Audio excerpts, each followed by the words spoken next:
Happy holidays, movie watchers. Today we're going to talk about the new Netflix holiday film, A Castle for Christmas. To escape a scandal, a best-selling author journeys to Scotland where she falls in love with a castle and faces off with the grumpy duke who owns it.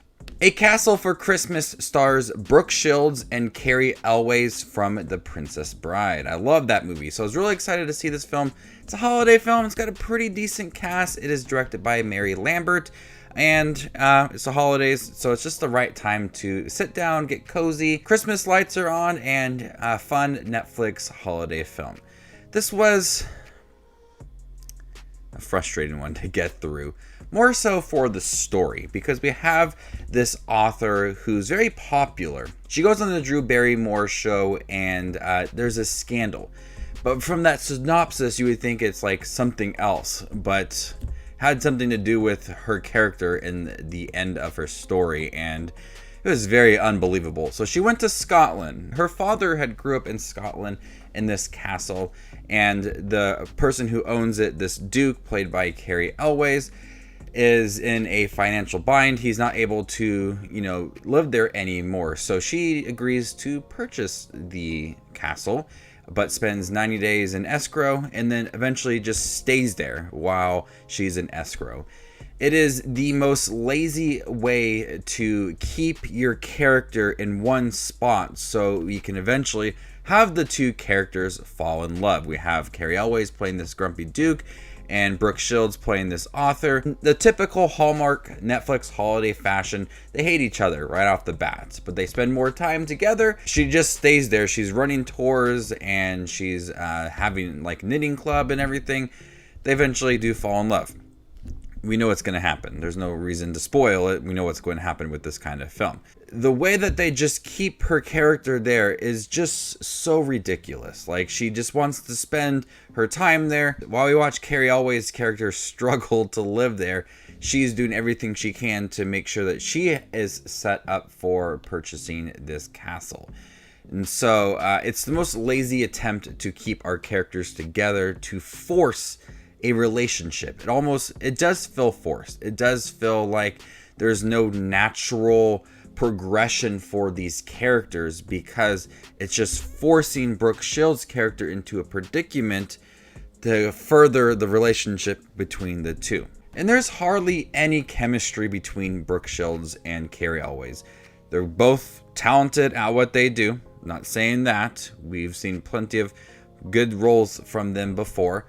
It's just that there's a lack of charm and chemistry between the two to where they eventually do fall in love.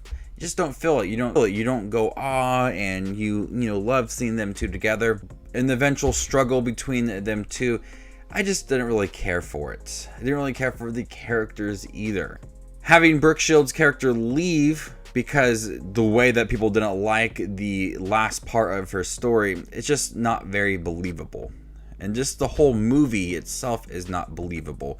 The dialogue between the characters is very cheesy. I know a lot of Netflix holiday films and Hallmark holiday films, they're not the most believable things ever. And I know a lot of people do enjoy them. And I do think that some of them are very charming and enjoyable. But this one's just not for me. I think the dialogue between characters is cringy. The reason to have the characters in Scotland is just pointless. There's just a lot of things about this movie I just did not care about. And for a good majority of the movie, it didn't have that holiday feel. There was really no mention of Christmas and no Christmas trees. For the most part of it, I wanted it to feel like Christmas.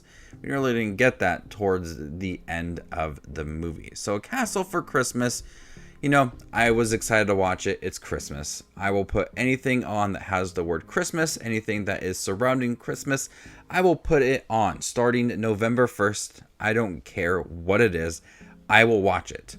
And for this film, it was pretty pointless.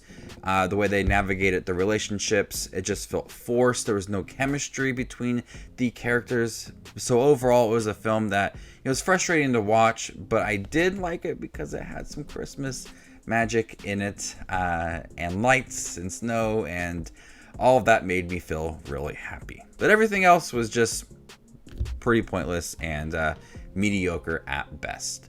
So before I give you my score for A Castle for Christmas on Netflix, make sure to check out my channel. Here I do movie reviews, trailer reactions, ranking videos, tier lists, all that fun movie related content that you see on YouTube. I do it all here, so hit that subscribe button and get it all in one spot. I'm going to go ahead and give A Castle for Christmas a C. Thank you guys for checking my review for A Castle for Christmas, the new Netflix holiday film. What do you think about it? Let me know in the comment section down below, and stay tuned for more up and coming content like this. My name is Justin Watches Movies, and happy holidays.